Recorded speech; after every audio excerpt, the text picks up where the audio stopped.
watching this, chances are you're going through something really tough right now. Maybe you feel like you're just drowning, or sometimes just nothing. The world might seem a little greyer, a little heavier, and if that's the case, I want you to know, right off the bat, that it's okay. Seriously, it's totally okay to feel whatever you're feeling. There's no rule book for how to navigate hardship, and you're absolutely not alone in this. So, listen, I've been thinking about you a lot lately, and I just really wanted to share something that's been on my heart. Imagine we're just sitting here, late at night. Maybe you've got a comfy blanket, I've got my tea. Just a quiet space where you can actually be. No pressure, no judgment, just us. I know you're in the thick of it right now, and I can only imagine how truly heavy that feels.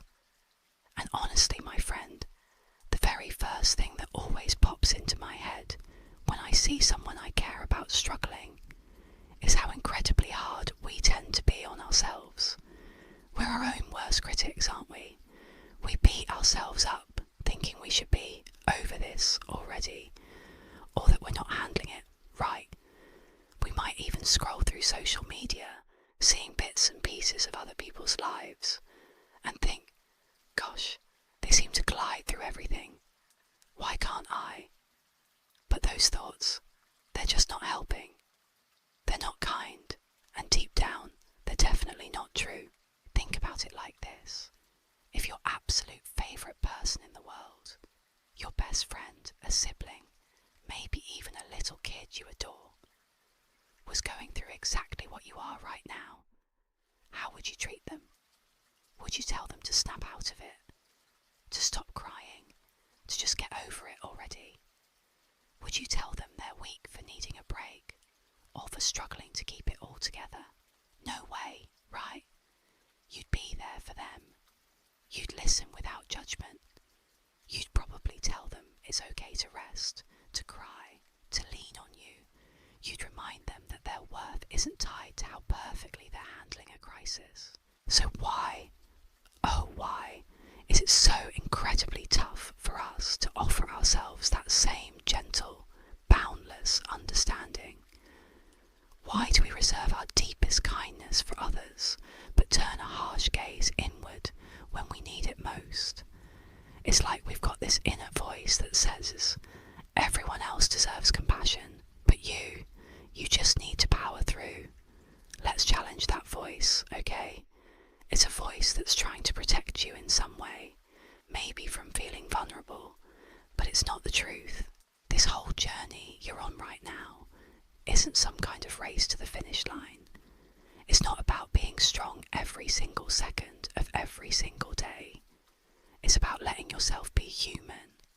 And being human, especially when life's throwing punches, means you're gonna have moments of raw sadness, overwhelming frustration, maybe even bursts of anger, or just plain old exhaustion. It means needing more sleep. It means not being able to juggle everything you used to. Sometimes just managing to get out of bed feels like climbing Mount Everest before noon. And you know what? That is absolutely, completely okay. It's more than okay. It's a sign that you're feeling, you're processing, and you're trying. And trying is a huge deal, even when it feels like nothing at all. We often fall into this weird trap of thinking that if we don't just push through the pain, ignore it, or stuff it down, we'll somehow get stuck there forever. But actually, it's usually the opposite. When you try to ignore or bury what you're really feeling, it tends to just hang around longer, maybe even fester, like a cut or a bruise. You can't heal it by pretending it's not there. You gotta clean it, maybe put a band-aid on it, and then give it time and care. Your emotions, your spirit, they need that same kind of tender attention. It's like tending a garden. You can't just ignore the weeds or expect flowers to bloom without any nurturing. Right now,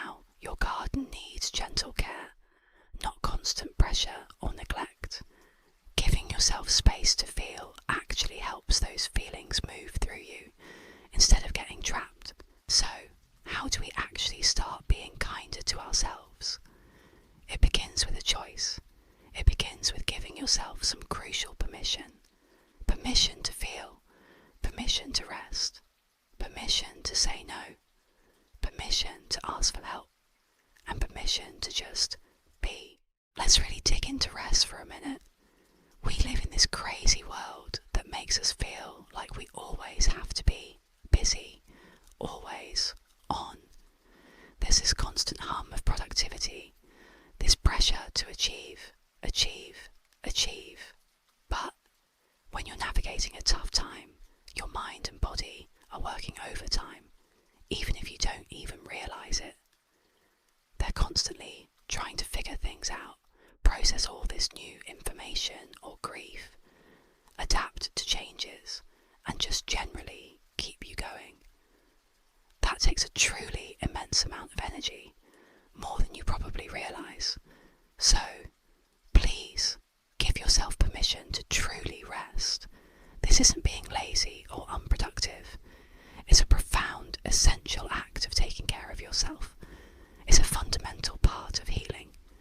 Whether it's sleeping an extra hour or two, taking a quiet moment with a warm cup of tea and just staring out the window, or simply sitting on the couch without any agenda, scrolling through things that bring you comfort, even watching mindless TV, make those moments of calm a real priority.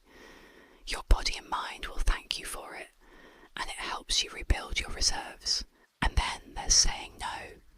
This one's tough for so many of us, I know. It's so easy to feel obligated, to say yes to things that on a normal day might not be a big deal at all. Maybe it's a coffee with a friend, or helping out with a project, or attending an event. But right now, your energy reserves are probably lower than you'd like, maybe even running on fumes. It's absolutely okay to decline invitations, to politely ask for help with tasks you'd normally handle, or to simply let people know that you just can't take on anything more right now. You don't have to give a long explanation. I'm not able to right now, but thanks for thinking of me. It's perfectly fine. The people who truly care about you will understand. They'll get it. And honestly, anyone who doesn't, their judgment isn't your burden to carry. Your peace, your healing, your mental and emotional well-being. These are far more important than their fleeting disappointment. Setting boundaries, even small ones, is a huge act of self-love. Maybe one of the toughest acts of self-kindness for so many of us is asking for help. We're often taught from a young age to be super independent, to handle everything ourselves. There's this ingrained idea that needing help means you're weak or can't cope. But reaching out isn't a sign of weakness. It's actually a really brave and incredibly smart thing to do. It shows you know your limits, and that you trust the people in your life enough to let them in, to be vulnerable. Whether it's practical stuff, like someone to grab groceries, or help with something around the house, even just a load of laundry, or picking up the kids from school, or just needing an ear to listen, a shoulder to cry on, or someone to watch a silly movie with when you don't want to be alone. Don't be afraid to just say what you need. People who care about you genuinely want to help. They just might not know how unless you tell them. And sometimes the act of simply saying, "I need help," out loud is a huge step in itself, a way of acknowledging your own limits with compassion. Another really important part of being kind to yourself is letting go of all those shoulds. You should be strong. You should be over this by now. You should be more productive. You should be handling this better. Just let them go. Seriously, let them float away. They're so heavy and they don't help you move forward. They only weigh you down, piling on guilt and shame when you're already carrying so much. Instead, try to shift your focus to what you can do, even if it's just one tiny thing, and truly celebrate that one tiny thing. Did you manage to get out of bed today? Amazing.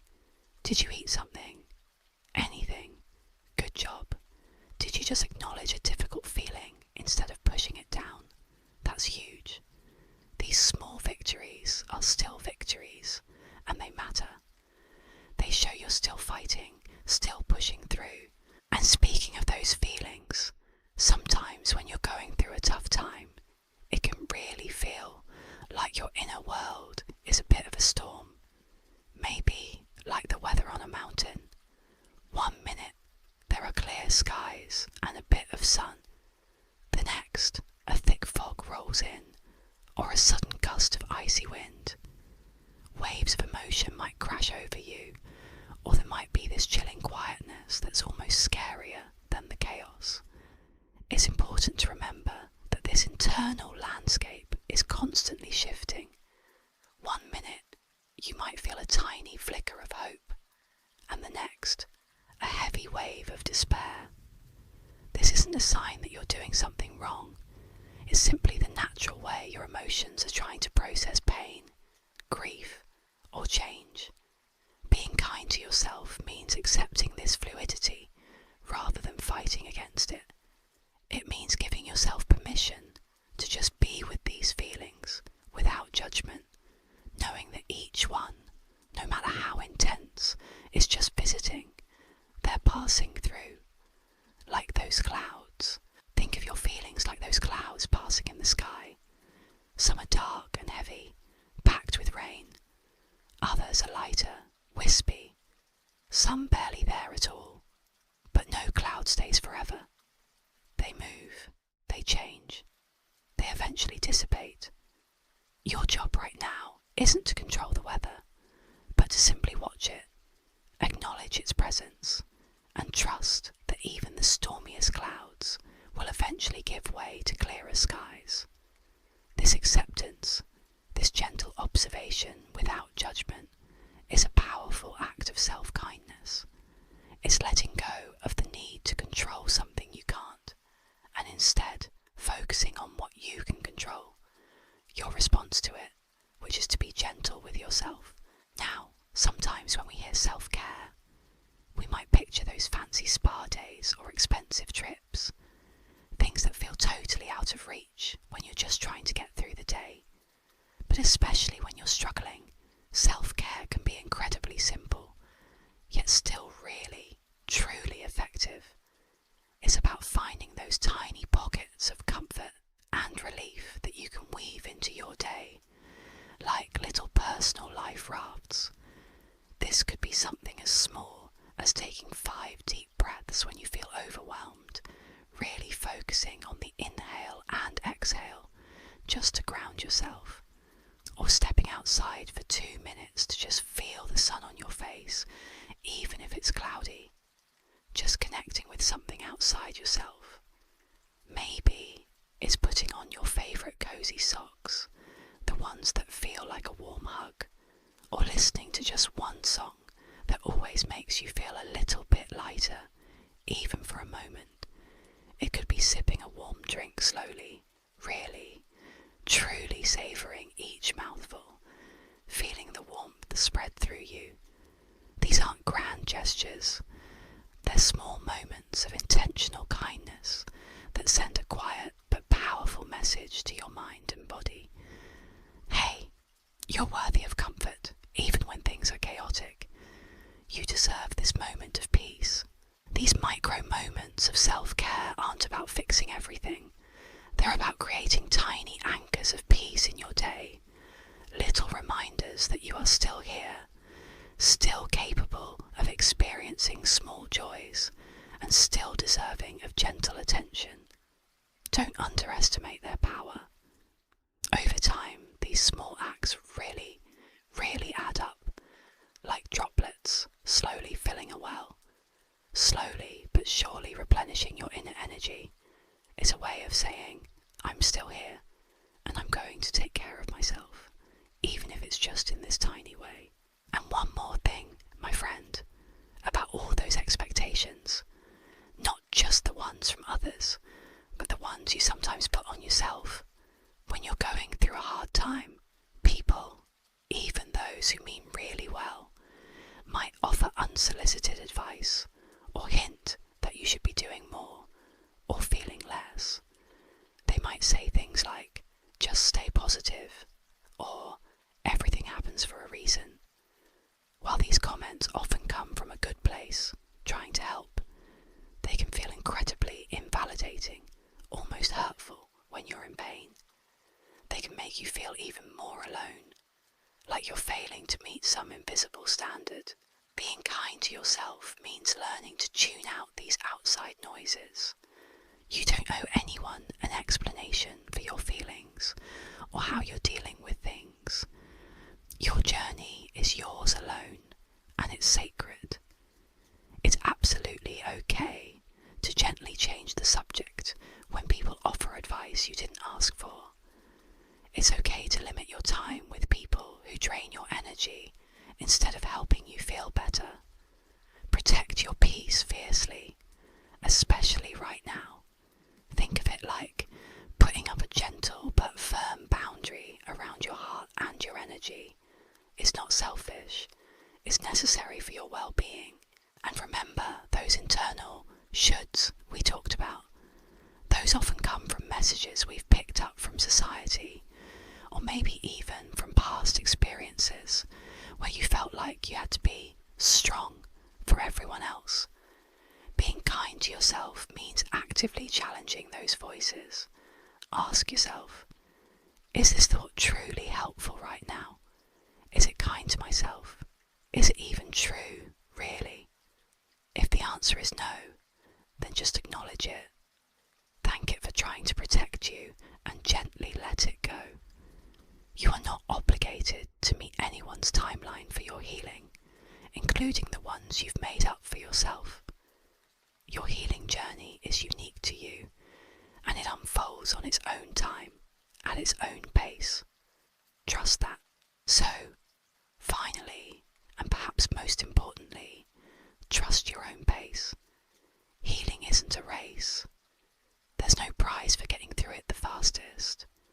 Everyone's journey through difficulty is unique, shaped by their own experiences, their past, and what they have inside them.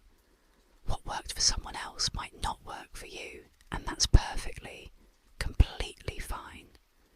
There's no right or wrong way to heal. There will be days when you feel like you're taking 2 steps forward, and days when it feels like you're taking 1 step back. Both are progress, honestly. Both are part of the process. The important thing is to keep showing up for yourself, even on the days when it feels impossible. Just keep putting 1 foot in front of the other, even if that foot is just deciding to take a deep breath, or allowing yourself to cry, or asking for a hug. This period you're in right now, it won't last forever. The pain will soften, the heavy clouds will lift, and eventually you will find your footing again. You will, but in the meantime, please remember that the kindest, most vital thing you can do for yourself is to treat yourself with the same tenderness, patience, and boundless love that you would offer to someone you hold most dear. You are worthy of all of it. You really are. You really do have this. And you don't need to have everything perfectly figured out to prove